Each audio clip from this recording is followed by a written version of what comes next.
एक बार फिर से आप सभी का बहुत-बहुत स्वागत है हमारे यूट्यूब चैनल पे। आज फिर से मैं आप सभी के लिए क्लास 12 सोशियोलॉजी बुक नंबर 2 है ये, जिसका नाम है भारत में सामाजिक परिवर्तन एवं विकास। आज हम चैप्टर नंबर 7 की बात कर रहे हैं और चैप्टर नंबर 7 का नाम है जनसंपर्क साधन एवं संचार। देखिए, पहले तो चैप्टर के कीवर्ड को समझ लीजिए कि चैप्टर में आपको पढ़ना क्या है। एक व्यक्ति, एक समाज या एक देश या एक राज्य जब दूसरे के साथ संपर्क करता है, कांटेक्ट करता है, तो उसके साधन क्या-क्या हो सकते हैं? किन-किन तरीकों से एक व्यक्ति से दूसरे व्यक्ति कांटेक्ट करते हैं या फिर एक समाज दूसरे समाज से कांटेक्ट करता है? यही है जनसंपर्क, मतलब जनता के संपर्क करने का तरीका। इसको हम मास मीडिया एंड कम्युनिकेशन भी कहते हैं इंग्लिश में। चैप्टर को शुरू करने से पहले मैं आपको बताना चाहूंगा कि बुक नंबर 2 का चैप्टर 1 से लेके चैप्टर 6 तक के वीडियोस ऑलरेडी बन चुके हैं और इसके प्लेलिस्ट को भी तैयार किया जा चुका है ताकि आपको पढ़ने में किसी भी प्रकार की परेशानी ना हो। तो आइए शुरुआत करते हैं क्लास 12 सोशियोलॉजी चैप्टर नंबर 7, जिसका नाम है जनसंपर्क साधन एवं संचार। बुक नंबर 2 है ये और सबसे पहला पॉइंट हमारा कहता है mass media. Very very important रहेगा मास मीडिया। बहुत ही ट्रेंडिंग टॉपिक है, हमेशा क्वेश्चन में किसी न किसी तरीके से पूछा जाता है। तो आइए जानते हैं मास मीडिया होता क्या है। मास मीडिया यानी जनसंपर्क के साधन, एक व्यक्ति का दूसरे व्यक्ति के बीच में संपर्क करने के साधन को हम जनसंपर्क साधन कहते हैं। इसमें आपने देखा होगा टेलीविजन, समाचार पत्र, फिल्म, रेडियो, विज्ञापन, सीडी आदि बहुत सारी चीजें आती हैं। आज के समय में जानकारियां जो हैं वो किसके माध्यम से आदान प्रदान किया जाता है। तो अभी तो चलिए ऐसा ट्रेंड चल रहा है कि सोशल मीडिया के माध्यम से भी जानकारियों को इधर से उधर किया जाता है। लेकिन आज से कुछ समय पहले की अगर हम बात करें तो टेलीविजन एक मुख्य साधन हुआ करता था किसी भी चीज के बारे में जानकारी लेने के लिए। समाचार पत्र भी है, फिल्म के माध्यम से भी चीजों को, इंफॉर्मेशन को या समाज में किसी प्रकार के मैसेज को एक जगह से दूसरी जगह तक भेजा जाता है। रेडियो और इसके बाद विज्ञापन कहने का मतलब है एडवर्टाइजमेंट, जो आजकल आपको यूट्यूब पे काफी भर भर के मिल जाएगा। तो ये सारी चीजें ऐसी चीजें हैं जो मास मीडिया के लिए बहुत ही महत्वपूर्ण है। ये बहुत बड़ी जनसंख्या को प्रभावित करते हैं। याद रखिएगा, ये जितने भी मैं आपको मास मीडिया के अंदर चीजें को बता रहा हूँ, चाहे वो टेलीविजन है, समाचार पत्र है, रेडियो है या सोशल मीडिया है, इन सभी के माध्यम से बहुत बड़ी जनसंख्या को कवर किया जाता है। बहुत बड़ी जनसंख्या के अंदर मैसेज को पासिंग किया जाता है, पास आउट किया जाता है। समाज पर इसके प्रभाव जो है वो दूरगामी है। आज के समय में आप देखते होंगे कोई भी एक गलती तुरंत ही सोशल मीडिया पे वायरल हो जाता है और उसका खामियाजा वहां पे उसके सुधार के रूप में देखने को मिलता है। इसके विशाल पूंजी, संगठन तथा औपचारिक प्रबंधन की आवश्यकता होती है। देखिए, मास मीडिया कोई छोटी सी चीज नहीं है कि जिसको मन हो वो शुरू कर सकता है, ऐसा नहीं है। इसके लिए पैसे का बहुत ज्यादा इन्वेस्टमेंट होता है, क्योंकि किसी भी न्यूज चैनल को खोलने के लिए, किसी भी टीवी के चैनल को खोलने के लिए, किसी भी रेडियो स्टेशन को खोलने के लिए 1000, 2000, 5000, 10,000 से तो काम नहीं चलना है। इसमें करोड़ों की इन्वेस्टमेंट होती है, बहुत पूंजी लगाई जाती है और एक, मतलब कि ढांचा तैयार किया जाता है, एक फॉर्मूला बनाया जाता है कि किस प्रकार से इसके अंदर काम होगा। मास मीडिया हमारे दैनिक जीवन का अंग है। प्रत्येक घर में आप किसी न किसी रूप में मास मीडिया का उपयोग होते हुए जरूर देखते होंगे, चाहे वो न्यूज के रूप में हो या फिर रेडियो के रूप में हो या फिर समाचार पत्र के रूप में हो। ये हर एक घर में किसी न किसी रूप में उपयोग होता ही है। तो ये हमारा मास मीडिया था। नेक्स्ट पॉइंट हमारा कहता है आधुनिक मास मीडिया का प्रारंभ। आधुनिक मास मीडिया कहने का मतलब है मॉडर्न, अपडेटेड। अभी के समय के मास मीडिया का प्रारंभ कैसे हुआ? तो पहली आधुनिक मास मीडिया का संस्था का प्रारंभ जो है वो प्रिंटिंग प्रेस के विकास से हुआ। पहली बार अगर हम मास मीडिया के शुरुआत की बात कर लें कि कैसे हुआ, तो ये प्रिंटिंग प्रेस से हुआ। जब छपाई का काम शुरू हुआ ना, वहां से मास मीडिया शुरुआत होना शुरू हुआ था। क्योंकि पहले तो इतनी इंफॉर्मेशन कलेक्ट करना और पब्लिश करने के साधन थे नहीं, प्रिंटिंग प्रेस नहीं था, छपाई नहीं था, पेपर नहीं था, कागज नहीं था। लेकिन यहाँ पे हम अगर आधुनिक मास मीडिया का प्रारंभ की बात करें तो इसका शुरुआत जो है वो प्रिंटिंग प्रेस से हुआ। यह तकनीक, मतलब ये प्रिंटिंग प्रेस वाला जो टेक्नोलॉजी है, ये सबसे पहले जोहान गुटरबर्ग द्वारा 1440 में विकसित किया गया। एक नंबर का ये प्रश्न आपका तैयार होता है, आपसे पूछा जा सकता है कि सबसे पहला प्रिंटिंग प्रेस कब शुरुआत हुआ, तो आप बताएंगे 1440 में। अगर आपसे ये प्रश्न पूछा जाता है कि किसने किया, तो आप बताएंगे जोहान गुटरबर्ग के द्वारा 1440 में सबसे पहला प्रिंटिंग प्रेस की शुरुआत हुई। औद्योगिक क्रांति के साथ ही इसका भी विकास हुआ। औद्योगिक क्रांति के बारे में हमने बहुत अच्छे से डिटेल्स में पढ़ा है कि किस प्रकार से, हमारे भारत की ही बात कर लें तो भारत में भी औद्योगिक क्रांति हुई है। लेकिन अगर हम फ्रांस, जर्मनी, अमेरिका, इटली, रसिया की बात करें तो वहां भी औद्योगिक क्रांति हुई है। औद्योगिक क्रांति को एक शॉर्ट डिस्क्रिप्शन में बताता हूँ। जब उद्योगों में ज़्यादा इन्वेस्ट करके उद्योग को ज़्यादा विकास किया जाता है, तो उसे हम औद्योगिक क्रांति कहते हैं। तो यहाँ पे अगर हम प्रिंटिंग प्रेस की बात करें, अगर हम छपाई की बात करें, तो 1440 में शुरू हुआ। ये भी मतलब कि औद्योगिक क्रांति के साथ-साथ ही प्रिंटिंग प्रेस का भी शुरुआत हुआ था। समाचार पत्र के माध्यम से जो इन्फॉर्मेशन थी, जो मैसेज था, जो नॉलेज था, वो आम लोगों तक मतलब जन-जन तक, आम लोगों तक पहुँचने लगे। देश के विभिन्न भागों में रहने वाले लोग परस्पर जुड़ा हुआ महसूस करने लगे। पहले क्या होता था कि कोई भी इन्फॉर्मेशन एक जगह से दूसरी जगह तक अगर भेजना है, तो काफ़ी लंबा समय लग जाता था। लेकिन जब समाचार पत्र शुरू हुआ, तो लोगों को लगता था कि अब हम सब एक-दूसरे से जुड़े हुए हैं। आज के समय में देखो तो पूरा विश्व लगता है कि एक ही छत के नीचे है, एक ही घर में रहते हैं, क्योंकि कहीं का इन्फॉर्मेशन हो, चाहे वो हमारे घर से 5000 किलोमीटर दूर का इन्फॉर्मेशन क्यों ना हो, 1 सेकंड में हमारे पास पहुँच जाता है। तो इससे क्या होता है कि हमें आपस में जुड़ा हुआ महसूस होता है, हम आपस में जुड़ा हुआ महसूस करते हैं। उसमें हम की भावना विकसित हो गई। हम की भावना कहने का मतलब है अपनत्व की भावना यहाँ से विकसित हुई, और इसी कारण से राष्ट्रवाद का भी विकास हुआ और लोगों के बीच में मैत्री भाव कहने का मतलब है मित्रता का भाव उत्पन्न होने लगा। यहीं से दोस्ती का भाव उत्पन्न होने लगा। इस प्रकार एंडरसन ने राष्ट्र की एक काल्पनिक समुदाय मान लिया। राष्ट्र को एंडरसन एक आप कह सकते हैं जानकार थे, सोशियोलॉजी के जानकार भी थे, पॉलिटिकल साइंस के भी जानकार थे। तो इन्होंने पूरे राष्ट्र को एक काल्पनिक समुदाय मान लिया, मतलब अपने मन में कल्पना करने लगे कि ऐसा समुदाय होगा, ऐसे विकास करेगा, ऐसी सोच होगी, ऐसे राष्ट्रवाद का विकास होगा। किसने किया? एंडरसन ने किया था। पॉइंट हमारा कहता है औपनिवेशिक काल में मास मीडिया। हमने तो औपनिवेशिक काल के बारे में बहुत सारी चर्चाएं किया है कि औपनिवेशिक काल कैसा था, हमारे भारत के ऊपर औपनिवेशिक काल कैसा था, अंग्रेजों का शासन कैसा था। तो इस समय में मास मीडिया कैसा था, कैसे काम कर रहा था या नहीं था, अगर था तो किस प्रकार के कार्यों को कर रहा था। ये सारी चीजें हम इस पॉइंट में जानेंगे कि औपनिवेशिक काल में मास मीडिया कैसा काम कर रहा था। भारतीय राष्ट्रवाद का विकास उपनिवेशवाद के विरुद्ध उसके संघर्ष के साथ गहराई से जुड़ा हुआ है। भारत के लोगों ने राष्ट्रवाद का विकास क्यों किया? क्योंकि उनको उपनिवेशवाद से परेशानी हो रहा था, उनको गुलामी की जंजीरों से आजादी चाहिए था। इसलिए तो हमारे भारत के लोगों के अंदर राष्ट्रवाद का विकास हुआ था। यहाँ पे औपनिवेशिक सरकार के उत्पीड़क उपायों का खुलकर विरोध करने वाले राष्ट्रवादी प्रेस ने उपनिवेशी विरोधी जनमत जागृत किया। देखिए, इसी पेपर के कारण, इसी अखबार के कारण, इसी छपाई के कारण लोगों ने मतलब भारत के लोगों ने आम जनता को जागरूक किया। उन्होंने अंग्रेजों के द्वारा बनाए गए नियम कानून के खिलाफ आवाज उठाना शुरू किया। लोगों को इसी अखबार के माध्यम से इंफॉर्मेशन दिया कि यहाँ पे ये हो रहा है, वहां पे वो हो रहा है। तो इससे क्या हुआ? लोगों में जागृति हुई, लोग इकट्ठा होने लगे, लोगों में अपने देश की आजादी के लिए विकास उत्पन्न होने लगा, भावनाएं उत्पन्न होने लगी। फिर उसी सही दिशा में भी उसको अग्रसर किया गया, बढ़ाया गया। औपनिवेशिक सरकार ने राष्ट्रवादी प्रेस पर शिकंजा कसना शुरू कर दिया। जब अंग्रेजों ने देखा कि भाई ये तो हमारे साथ गलत हो रहा है, अब तो हमको भारत छोड़ना पड़ेगा, क्योंकि भारत के लोग इकट्ठा हो रहे हैं, इस अखबारों के माध्यम से उनके अंदर जोश जग रहा है, तो उन्होंने क्या किया? किसने? अंग्रेजों ने इन अखबारों को बंद करवाना शुरू कर दिया, इस पे शिकंजा कसना शुरू कर दिया। रेडियो जो था वो पूर्ण रूप से सरकार के स्वामित्व में था। रेडियो के ऊपर पूर्ण रूप से उस समय के सरकार का अधिकार हुआ करता था। उस पर राष्ट्रीय विचार अभिव्यक्त नहीं किए जा सकते थे। रेडियो के माध्यम से किसी भी देश के जनता को जगाने के लिए किसी भी प्रकार के भावना को नहीं बढ़ाया जा सकता था, क्योंकि वो तो सरकार के कब्जे में था। सरकार जो चाहती थी वही उससे करवाती थी। वो जो अनाउंस करना चाहती थी रेडियो के माध्यम से वही जनता को बताया जाता था।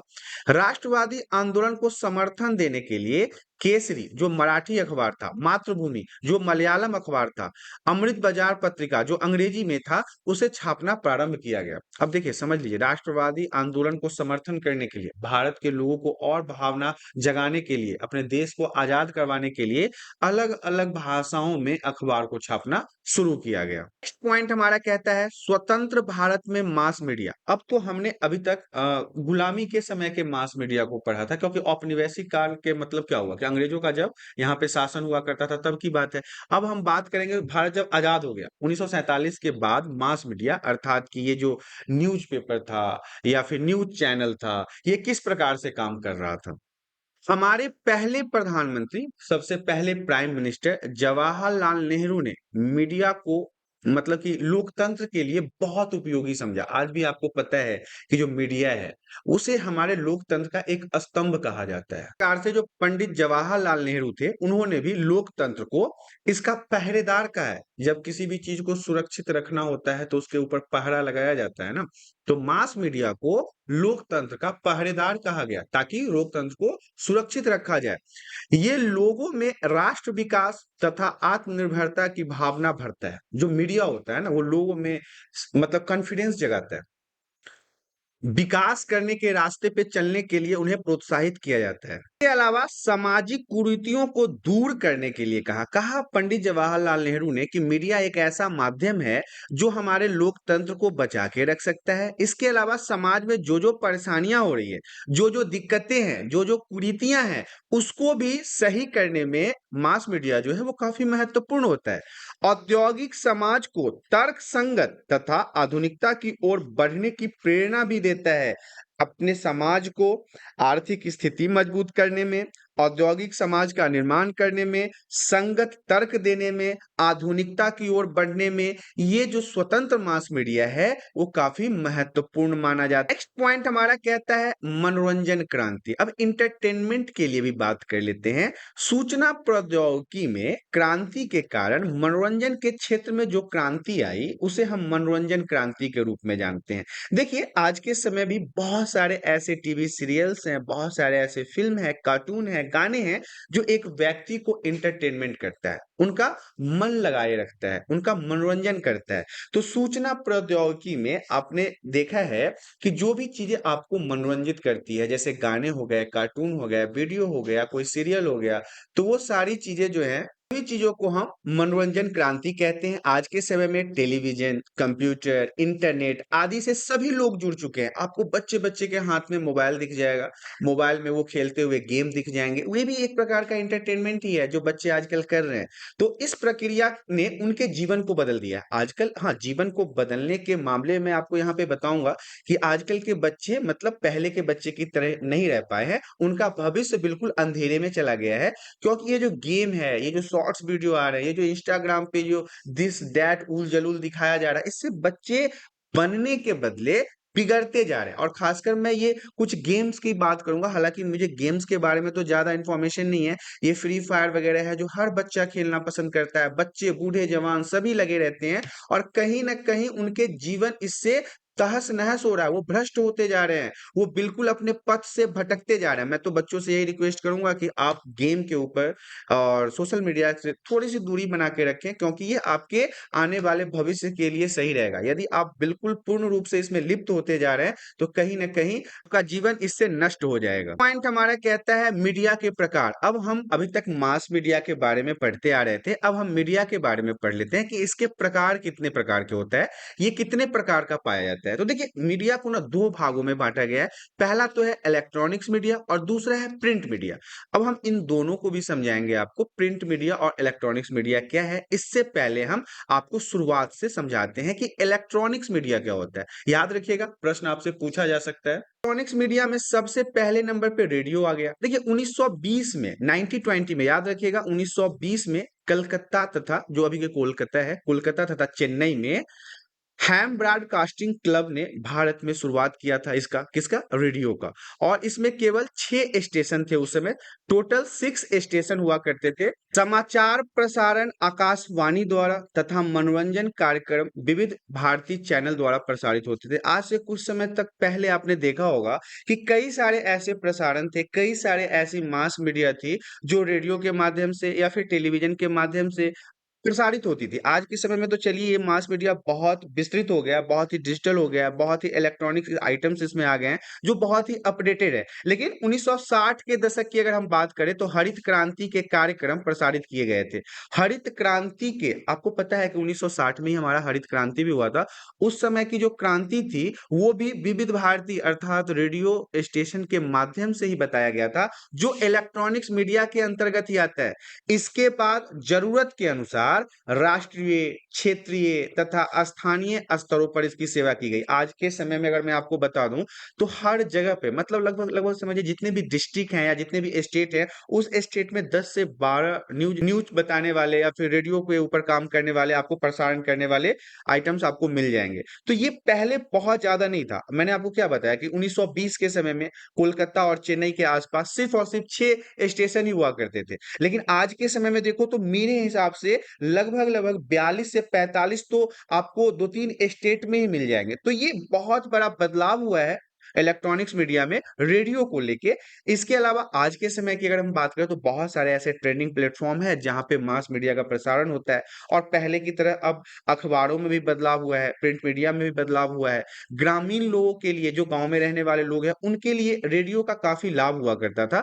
ग्रामीण लोगों के लिए कई रेडियो कार्यक्रम प्रसारित किए गए। खासकर हरित क्रांति के समय की मैं बात कर रहा हूँ, 1960 के समय में लोगों को शिक्षित किया गया, लोगों को पढ़ाया गया कि कैसे आप बेहतर कृषि कर सकते हो, कैसे आप अच्छे तरह से कृषि कर सकते हो। जिसमें रेडियो पे प्रसारण के समय उन्हें पशुपालन के बारे में बताया जाता था कि कैसे आप पशुओं को पालेंगे, किन किन बीमारियों से पशुओं को नुकसान होता है, किस प्रकार की खेती को आपको करना चाहिए, किस प्रकार के खाद खल्ली दवाई का उपयोग करना चाहिए, किस प्रकार के बीज का उपयोग करना चाहिए। और इन सभी को बताने के लिए वैज्ञानिक तरीकों का उपयोग किया गया, उत्तम सिंचाई प्रणाली का उपयोग किया गया, कैसे आप पानी वगैरह खेत में डालोगे, कृषि के नए तरीके, कृषि के फसल को कैसे भंडारण किया जाना है, कैसे वितरण किया जाना है, इन सभी चीजों के बारे में ना उस समय विविध भारती रेडियो स्टेशन के माध्यम से ही बताया जाता था। उन्हें सलाह भी दिया जाता था, उन्हें एडवाइस दिया जाता था कि वो अपने कृषि उत्पादन में सुधार के लिए इस पद्धति का उपयोग करें। तो ये ग्रामीण लोग, जो गांव में रहने वाले लोग थे, उनके लिए एक बहुत बड़ा वरदान साबित हुआ था। इलेक्ट्रॉनिक्स मीडिया की अगर हम बात कर रहे हैं तो इसमें हमारा टेलीविजन भी आता है। टेलीविजन में भी electronics media very very important रहेगा। 1959 की बात करेंगे, 1959 में, कि ग्रामीण विकास की भावना के साथ इसकी शुरुआत हुई। 1959 में, याद रखिएगा, 1959 जो है वो टेलीविजन के विकास का समय था। 1975 से 1976 में उपग्रह की सहायता से, उपग्रह कहने का मतलब है सैटेलाइट की मदद से, गांव के क्षेत्रों में सामुदायिक शिक्षा का कार्यक्रम शुरू किया गया। गांव के क्षेत्र में जो गांव के लोग रहने वाले थे, उनको पढ़ाने का कार्यक्रम शुरू किया गया। दिल्ली, मुंबई, श्रीनगर, इसके अलावा अमृतसर, सभी जगहों पर कई प्रकार के केंद्र बनाए गए। इसके बाद कोलकाता, चेन्नई, जालंधर में भी कई सारे केंद्र शुरू किए गए जहां पे लोगों को शिक्षा दिया जाता था। विभिन्न प्रकार के कार्यक्रमों की शुरुआत की गई। वाणिज्यिक विज्ञापनों में लोकप्रियता को बढ़ावा दिया गया। हम लोग और बुनियाद जैसे सोप ओपेरा प्रसारित किए गए। सोप ओपेरा कहने का मतलब है, आपने देखा होगा, ओपेरा एक सॉन्ग होता है जो आपको बहुत ही मतलब साउंड जो होता है वो बहुत ही स्मूथलेस होता है। लोग ओपेरा सुनना पसंद करते हैं, ऐसे व्यक्ति जो शांति को पसंद करते हैं, क्योंकि वो म्यूजिक बहुत सॉफ्ट होता है। हाँ, तो ऐसा ही कुछ है ओपेरा, जिसको लोग सुनना पसंद करना शुरू कर दिए इसी के बाद, मतलब टेलीविजन के समय के बाद, जिसको हम इलेक्ट्रॉनिक्स मीडिया के अंदर दूसरे नंबर पे रख रहे हैं, क्योंकि पहले नंबर पे हमने रेडियो को रखा है और दूसरे नंबर पे हमने टेलीविजन को रखा है। अगर हम अब बात सोप ओपेरा की करें, ओपेरा एक ऐसा धारावाहिक था जो टीवी पर साल दर साल प्रसारित होते रहते थे, मतलब कंटिन्यू ये चलता ही रहता था जब तक टीवी चैनल उन्हें खत्म नहीं करते थे। मतलब टीवी चैनल के माध्यम से उन्हें बंद किया जाता था, लेकिन जब तक नहीं बंद किया जाता था तब तक ये म्यूजिक का कार्यक्रम कंटिन्यू चलता रहता था और लोग इसको एंजॉय किया करते थे। हमारा कहता है मुद्रण माध्यम। अब देखिए, अभी तक हमने इलेक्ट्रॉनिक्स मीडिया के बारे में बात किया है, अब हम प्रिंट मीडिया के बारे में बात करते हैं। प्रिंट मीडिया क्या था?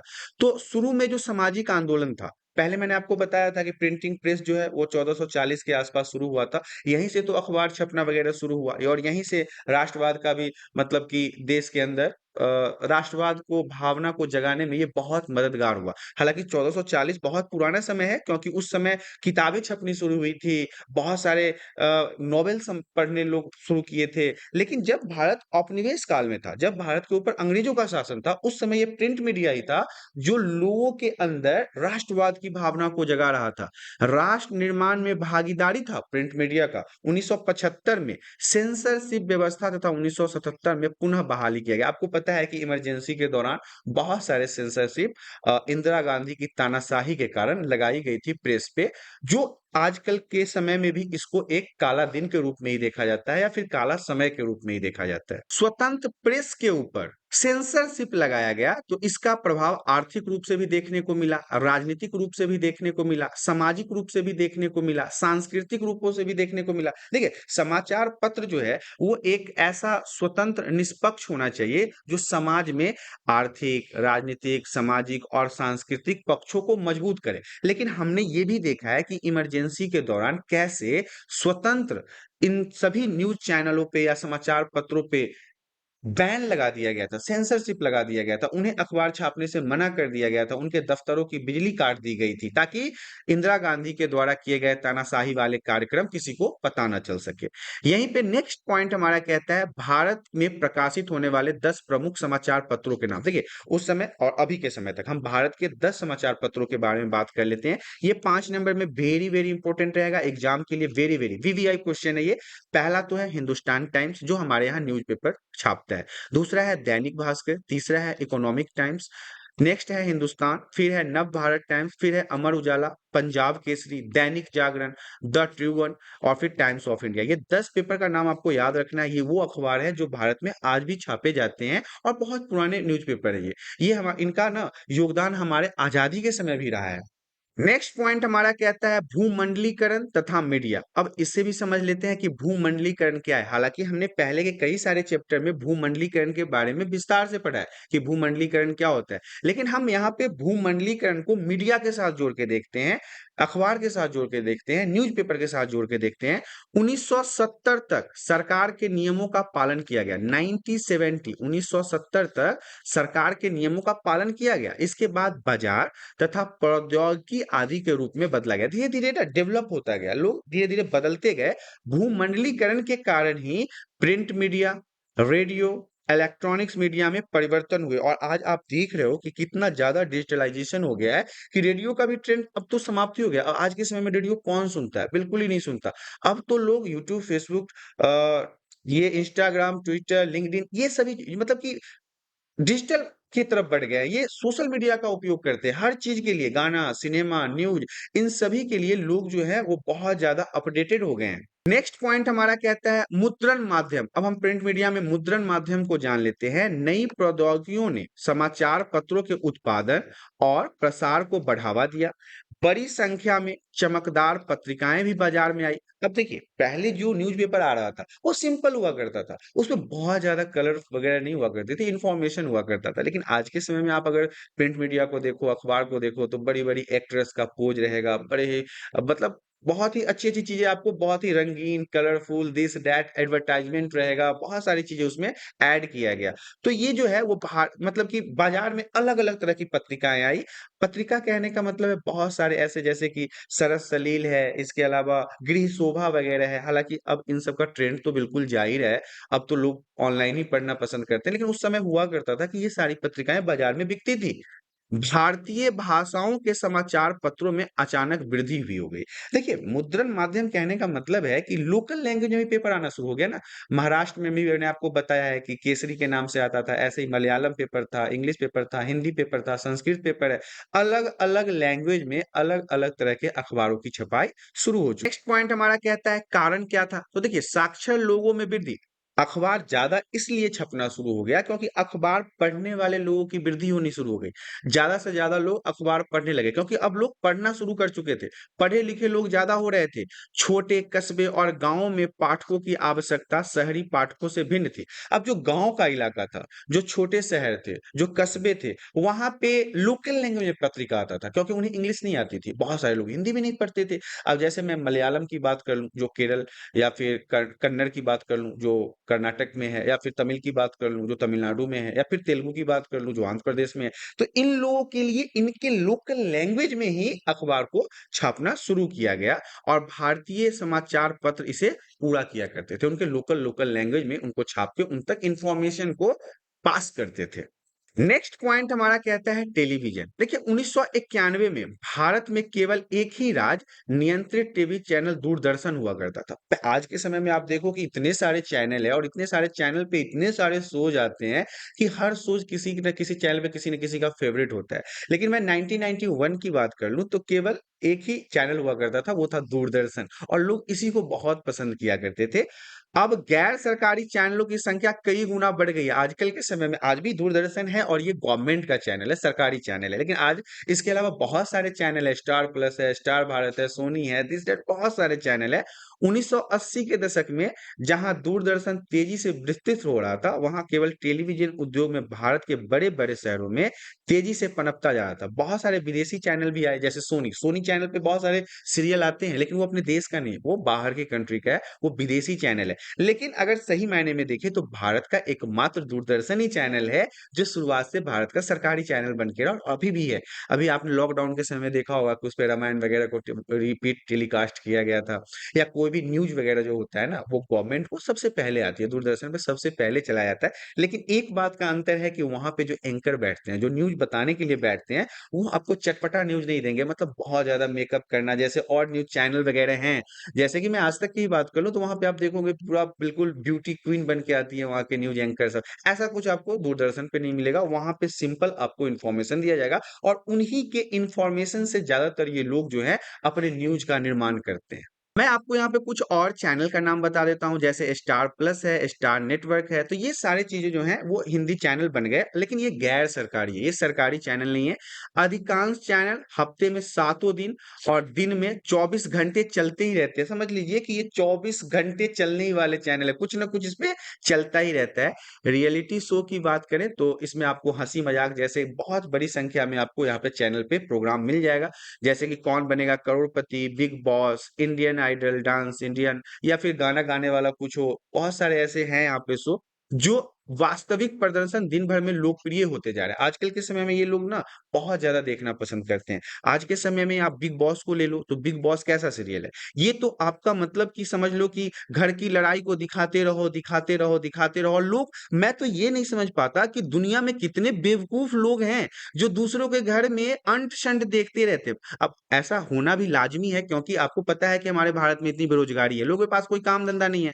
फ्री का जियो का नेटवर्क का रिचार्ज मिल जा रहा है, तो कुछ से कुछ देखते रहना है, क्योंकि टाइम पास तो करना ही है। और सबसे बड़ा मुद्दा यहाँ पे टाइम पास का ही है। लोगों के पास काम ही नहीं है, लोगों के पास पढ़ाई करने में इच्छा ही नहीं जग रहा है, लोग पढ़ना ही नहीं चाहते हैं। तो इस कारण से ये जितने भी टीवी शोज़ हैं, चाहे वो कौन बनेगा करोड़पति है या बिग बॉस है, ये दूसरों के चीज़ों को देख के अपना टाइम पास करते हैं, अपने समय को काट रहे हैं। देखिए, यहाँ पे मुद्दा, मैं ये नहीं कहना चाहता हूँ कि ये बुरी चीज़ है, क्योंकि आपके सिलेबस में आपको पढ़ना है इसलिए मैं बता रहा हूँ, लेकिन बच्चों के वास्तविकता को भी मैं समझ। नेक्स्ट पॉइंट हमारा कहता है रेडियो। अब रेडियो के बारे में जान लेते हैं। 2000 ईस्वी में आकाशवाणी के कार्यक्रम भारत के सभी 2/3 घरों में सुने जा सकते थे। 2000 की बात कर लो तो देखो, रेडियो उस समय बहुत प्रचलित था। रेडियो हर घर में आपको मिल जाता, खासकर विविध भारती वगैरह जो था, वो हर घर में लोग सुनना पसंद करते थे। 2002 में गैर सरकारी स्वामित्व वाले एफएम रेडियो स्टेशन की स्थापना से रेडियो पर मनोरंजन के कार्यक्रम में बढ़ोतरी हुई। अब यहाँ भी देखिए, यहाँ भी अब गैर सरकारी रेडियो चैनल सब आना शुरू हो गया, और ये जैसे कि रेड मिर्ची, फलाना धमाका, ये सब आना शुरू हो गया रेडियो में भी, और ये लोगों का ज्यादा अच्छे से मनोरंजन करना शुरू कर दिए। श्रोता जो है, जो रेडियो पे तो श्रोता ही होते हैं ना, जो सुनते हैं, उनको आकर्षित किया, उनका मनोरंजन करते थे। एफएम चैनलों को राजनीतिक समाचार बुलेटिन प्रसारित करने की अनुमति नहीं थी। और मैं आपको बता दूं, जितने भी एफएम चैनल थे ना, उनको सरकार के किसी भी न्यूज को चलाने का अनुमति नहीं था।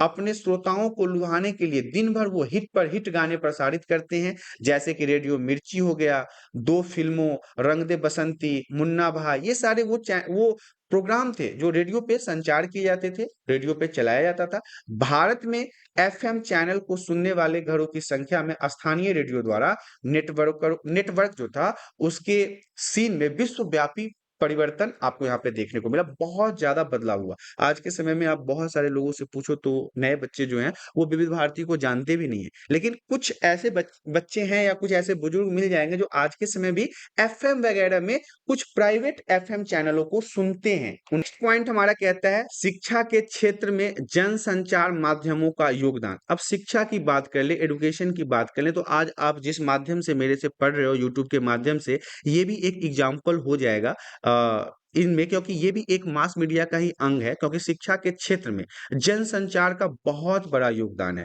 यूजीसी हमेशा दिल्ली दूरदर्शन पर अपने कार्यक्रम चलाता रहता है, जिसके माध्यम से बच्चे, युवाओं को शिक्षा दी जाती है, उनको प्रशिक्षित किया जाता है। इसके अलावा बच्चों के लिए शैक्षिक कार्यक्रम हमेशा तैयार किए जाते हैं। यूजीसी जो है वो हमेशा उच्च शिक्षा के कार्यक्रमों की व्यवस्था करता है, बच्चों को उनके पढ़ने में मदद करता है, ताकि युवाओं को जानकारी दिया जा सके, युवाओं को पहले से बेहतर इंफॉर्मेशन प्रोवाइड किया जा सके। इन सभी कार्यक्रमों को दूरदर्शन पर प्रसारण किया जा रहा है। दूरदर्शन को छोड़कर कई अन्य शैक्षिक चैनल भी है। डिस्कवरी चैनल है, नेशनल जियोग्राफिक है, हिस्ट्री चैनल है, एनिमल प्लैनेट चैनल है। ये सब क्या करते हैं, आपको इंफॉर्मेशन देते हैं। लेकिन आजकल के समय में आप देखो ना, ये जितने भी चैनल हैं जो आपको हिस्ट्री से रिलेटेड इंफॉर्मेशन देते हैं, अर्थ से रिलेटेड इंफॉर्मेशन देते हैं, इन्वायरमेंट से रिलेटेड इंफॉर्मेशन देते हैं, इन चैनलों को कोई देखता ही नहीं है, क्योंकि इन चैनलों पे उनको वो एंजॉय नहीं मिलता ना जो अनिल कपूर बिग बॉस में देता है, या फिर वहां पे तो बहुत सारे एंजॉयमेंट हैं जो बच्चों को, मतलब आज के समय में जो अट्रैक्शन को बढ़ाने की चीजें हैं ना, वो ये प्राइवेट न्यूज चैनल वाले ही या प्राइवेट चैनल वाले ही करते हैं। और ये एक मुख्य कारण है कि आजकल के बच्चों में ये डिस्ट्रैक्शन हो रहा है, उनको पढ़ाई से उनका मन भटक रहा है, वो पढ़ाई नहीं करना चाहते हैं। तो ये बहुत सारे ऐसे चैनल हैं जो इतिहास के बारे में आपको प्रसारण करते हैं, एनवायरनमेंट के बारे में बताते हैं, और ये बच्चों के लिए बहुत उपयोगी है। अगर बच्चे इन सभी चीजों को एब्जॉर्ब करें, इनसे ज्ञान लें, शिक्षा लें, तो उन्हें अपने देश के बारे में, अपने इतिहास के बारे में, अपने एनवायरनमेंट के बारे में, अपने प्लेनेट के बारे में, अपने अर्थ के बारे में बहुत सारे इंफॉर्मेशन आपको पता चल सकता है। समाचार पत्र और पत्रिकाएं बच्चों के ज्ञान बढ़ाने में सहायता प्रदान करता है। इस प्रकार शिक्षा के क्षेत्र में जनसंचार के साधनों का बहुत बड़ा योगदान रहा है। आप इस बात को याद रखिएगा कि जनसंचार जो है वो बहुत बड़ा योगदान देता है शिक्षा के क्षेत्र में। जैसे आपने देखा, इस चैप्टर में बहुत सारे ऐसे इंपॉर्टेंट पॉइंट्स थे जो आपको समझाया गया है, और बहुत इंपॉर्टेंट है आपके एग्जाम के पर्पज से। आप इसे सही से रिवीजन कर लीजिए, ताकि आपके एग्जाम में किसी भी प्रकार की परेशानी ना हो। यहाँ पे मैं आपको बताना चाहूंगा, NCERT class 12 sociology book number 2 और चैप्टर नंबर 7 है, ये ऑलरेडी 1 से 6 तक कंप्लीट हो गया, और ये 7वां चैप्टर भी आज कंप्लीट हो गया। अब बस लास्ट चैप्टर हमारा 8वां चैप्टर बच गया है। 7वें चैप्टर का नाम था जनसंपर्क साधन और दूरसंचार, जिसे हम इंग्लिश में मास मीडिया एंड कम्युनिकेशन कहते हैं। वेरी वेरी इंपॉर्टेंट था। और वीडियो समाप्त हो गया। आशा करता हूँ वीडियो में दी गई जानकारी आप सभी को पसंद आया होगा। जानकारी पसंद आया तो वीडियो को लाइक कर दें, चैनल पे पहली बार आए हैं तो चैनल को सब्सक्राइब कर लें, ताकि इसी प्रकार के एजुकेशनल वीडियो आपको हमेशा प्राप्त होता रहे। आज के लिए इतना ही, धन्यवाद।